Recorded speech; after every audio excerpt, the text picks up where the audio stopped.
We're here to talk about pricing. Pricing is a bit ambiguous topic, I would say. Cryptio's put a lot of thought into it. I know your company's putting even more thought into it. But there's a lot of conversations from audit firms, accounting firms, individual firms, and how they do their pricing. What's the best practices? There's a lot to consider. Token liquidizations of tokens, which exchanges you're using.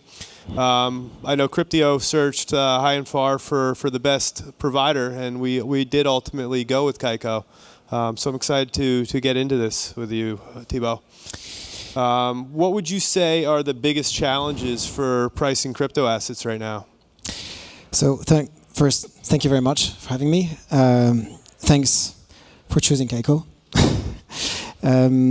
The biggest challenges to pricing crypto assets, I've written like 10 pages out of this. If anybody wants me to share my notes, I won't be able to say all of this. So really connect with me, and I'll share all my beautiful thoughts. First thing is, like, as opposed to traditional finance, there is no unity of one, for stocks, one exchange where you get everything traded, and then you have like that, no discrepancies in liquidity, data distribution, and prices that are being scattered. So it's really easy like to find a market consensus. Digital assets is quite the opposite. The four main challenges that are like not new, but that we keep on fighting against. I think you guys all know them. It's one, the market fragmentation. You have to deal with all of CFI, more than 200 exchanges, and not all trustworthy. All of DeFi, super complex world. I'm out of traditional finance, and everything I've learned and read about DeFi was mind-blowing to me as well. The second part of the second challenge is, who are we supposed to trust in this market? Because some market participants are like super trustworthy, some are clearly not. So you have to look into exchanges and like what are their governance, security, what is the liquidity they're providing, what is the data quality they're putting out there. That also includes market data providers. Like, I'm putting ourselves into this bag, because in a nascent market, you can be offered a lot of like pricing services that are marketed as like rigorous data, like rigorous data products, and they aren't really.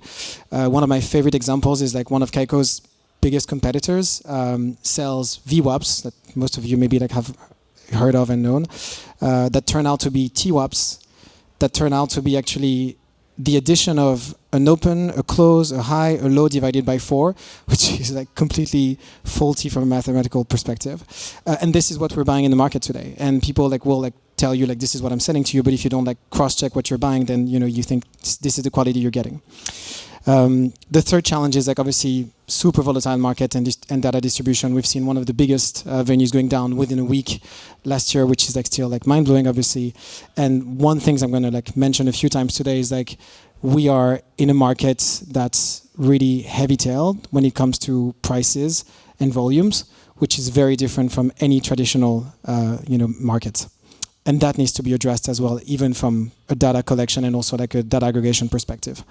Fourth challenge, still persistent market abuses. It feels that if you let people outside, they will still try and push prices. So you really need to be extremely careful in the way you approach valuation, and also in the way you approach the prices you're being given, because they look like they should be something very decent, acceptable, and they turn out to not to be when you look deeper into it.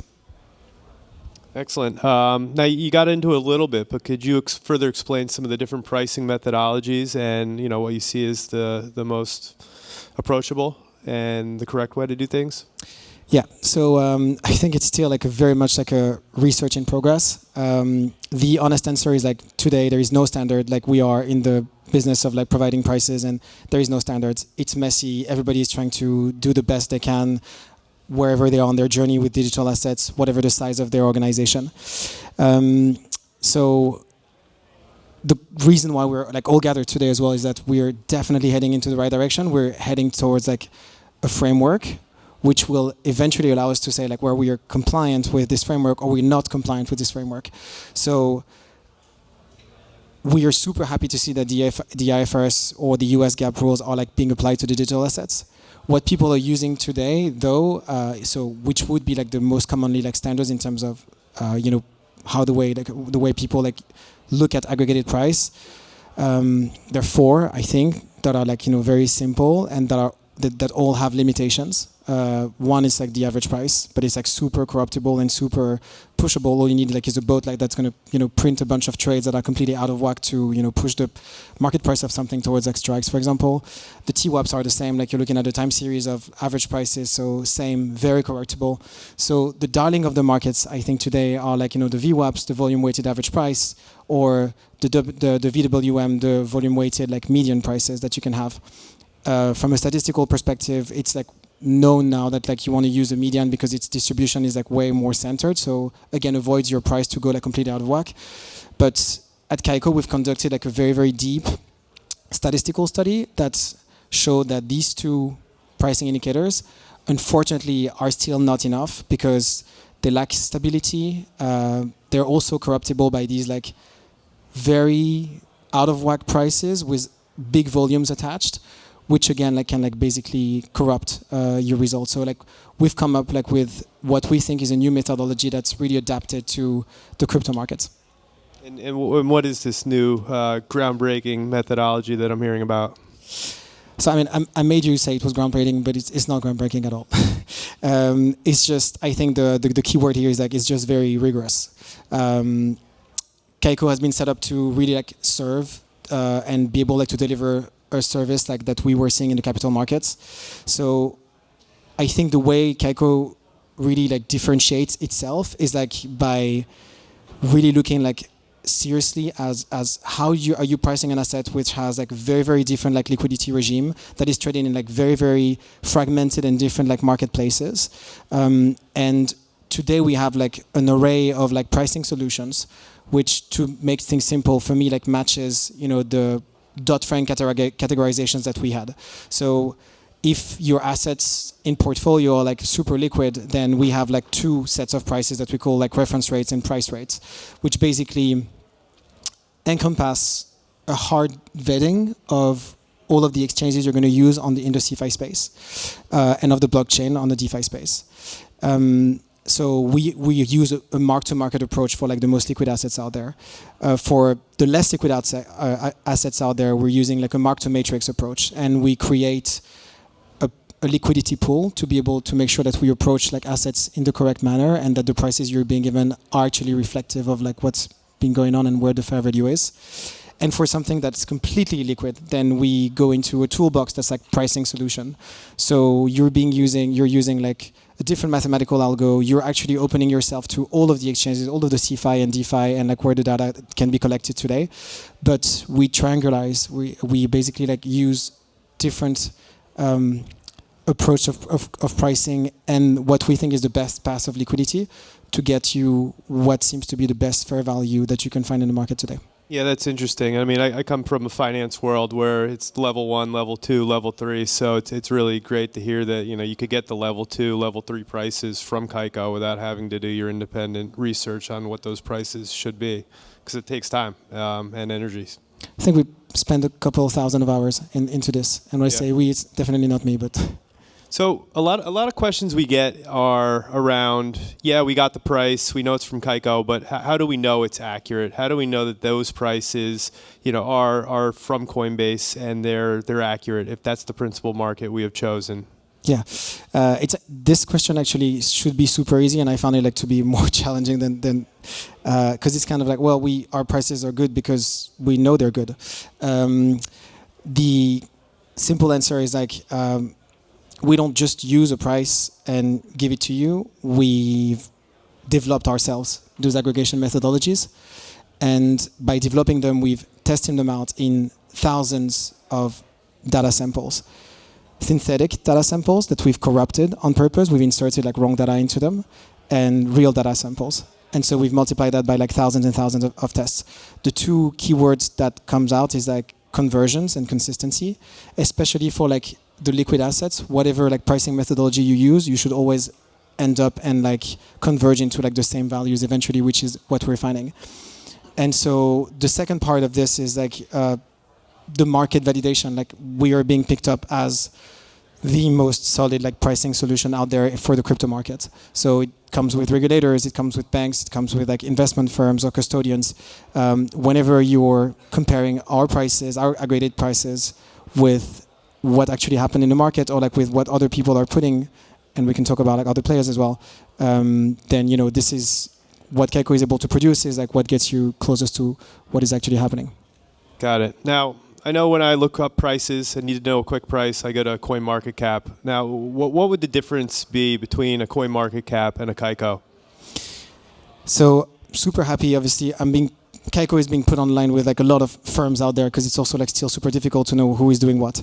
Well, the first answer to this is like even for a super liquid asset on a fairly steady market conditions, you can look at 20 bips to 100 bips of difference for any given price. So which might or might not be impactful for your business, but if you have like obviously like a very large position, then it would be. For rather illiquid assets in challenging market conditions, then you're looking at 30 to 40% prices differences, which changes completely the game of like what you're looking at, especially when something hits the fan. So the way I think, I like the comparison of like Yahoo Finance, CoinMarketCap or CoinGecko, which I'm hearing like a lot of people are using as pricing services. It's basically as if like as a trader, I was using Yahoo Finance prices to micro position or like trade around, or like same for like a middle office or back office perspective. Instead of using like market like levels, I was just like going to my Yahoo Finance and using their prices, thinking this is great. Super helpful, I think, for like all of us, like as a personnel and individuals, to have a quick idea of like where things are. But for whoever needs like something that's reliable, consistent, investment grade, like data quality and pricing services, then you simply cannot use these kind of services to this day, especially now with a new regulatory framework that's going to be live by 2025. So yeah, I would say like wrong business partner in terms of like they won't give you support, operations, come with like a lot of legal risk. None of the data they're using is licensed. It's a complete black box. You don't know which exchange they're using. You don't know if they're doing any exchange vetting. You don't know any methodology. They tell you we're giving you a VWAP. Well, turns out it's a something plus something. So yeah, it's just a retail business that's great to have like a very, very shallow approach. But then the core of a good price today in this market is like, one, really know your data source and make sure you work with partners that are doing this vetting on your behalf. And two, understand the aggregation methodology and make sure this aggregation methodologies you're using are relevant for the crypto market. And that brings me to the principal markets. I know that's where we're going. That's how assets need to be priced. So could you go in a little bit into principal markets and how your research is helping solve the complex issues? Because we could talk about principal markets, but still there could be some ambiguity about actually choosing a principal market. Yeah, for sure. Same answer as for the commonly used like pricing methods. There is just no market standard.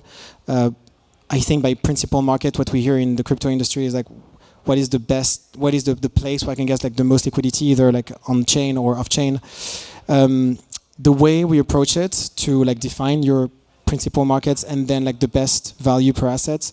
So just on the CFI side of things.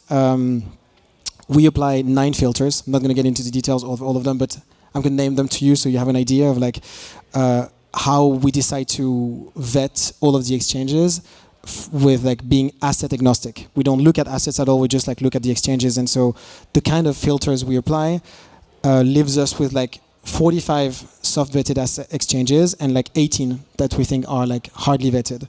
The kind of things we look at is like, are they on a sanction list? Have they been like for at least 5 years in operations?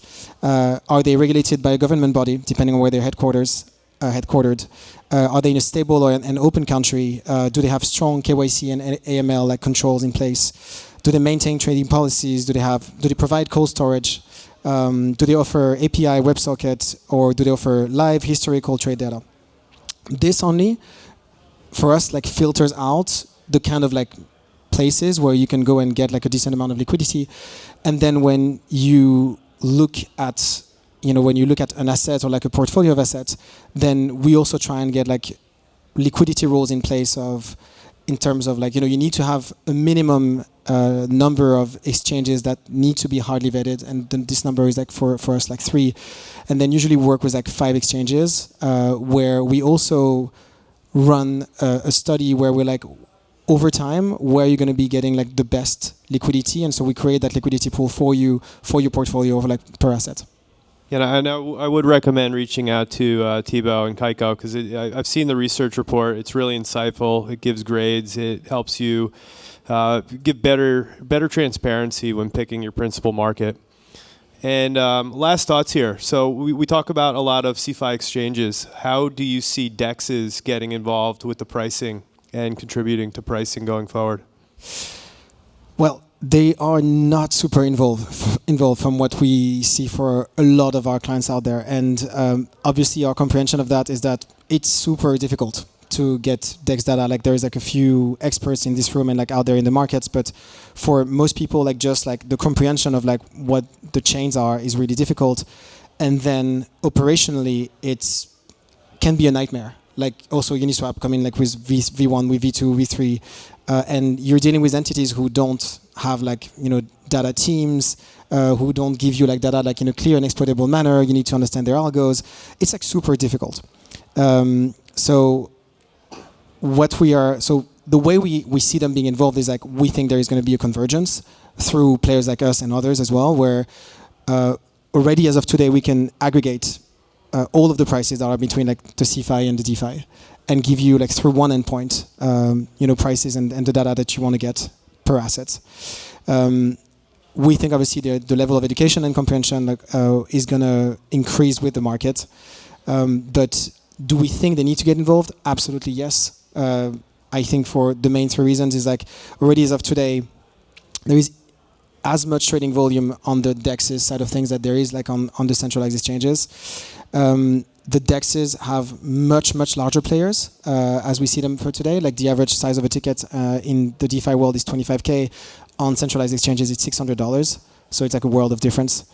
And also, all of the price discovery starts on chain, and then whenever the token or the asset like gets like a certain level of liquidity and market acceptance, like goes like off chain. One figure that sticks with me is like there is like 141,000 pairs. There's only 1,200 that are being priced on centralized exchanges. So the entire price discovery starts there, and so you definitely cannot like leave that out. Well, thanks for that, Thibaut.